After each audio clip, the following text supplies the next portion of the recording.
How to manage the expectations of others. The expectations of others for you can easily feel overwhelming when you aren't well versed in setting boundaries or speaking up for yourself. However, learning to say no and making your priorities clear are important for managing these expectations. This guide will tell you how to manage the expectations of others. Set healthy boundaries with those in your life. Before creating boundaries with others in your life, you need to create boundaries for yourself. You need to take the time to decide what you're capable of and what you're willing to do for yourself and for others. Once you've established healthy boundaries within yourself, you can do so with others. Your boundaries may look different regarding different aspects of your life. For example, a co-worker's boundary is going to look far different from a boundary with a parent or a significant other. Depending on the relationship you have with the person, both of you need to set appropriate boundaries in order to function harmoniously. Make your priorities clear. When managing the expectations of others, it's also important to know what your priorities are and how to make them clear. When you're well versed in your personal priorities, it's easier to establish boundaries with another person. Setting priorities also allows the other party to create expectations that fit well within your priorities.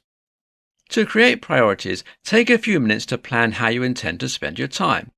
For example, priorities at work may involve planning a certain time slot for desk work, co-worker collaboration, and breaks to eat and breathe for a little while. When your co-workers and superiors are aware of your priorities, they can create expectations during allotted times. Learn how to say no.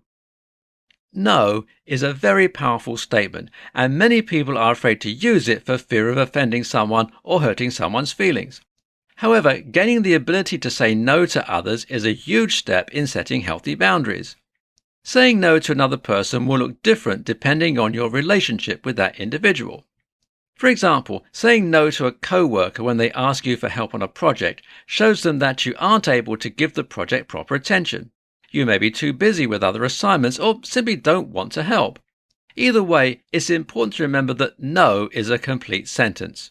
You don't owe anyone else an explanation behind your answer. Be open to negotiation. Be prepared to negotiate whether you expect something from someone or the other way around. If you feel you need more time to complete something that someone has asked of you, try to negotiate a longer deadline. For example, if you're responsible for ordering a cake for a special occasion honouring a friend, try to negotiate the time frame you have in order to give yourself and the cake maker time to create a quality piece. Promise less than you deliver. When you promise less than you actually give to someone, you set them up with low expectations. When a person has low expectations for an outcome, they're far less likely to be disappointed at the end. If you already have several other priorities to worry about, make that known.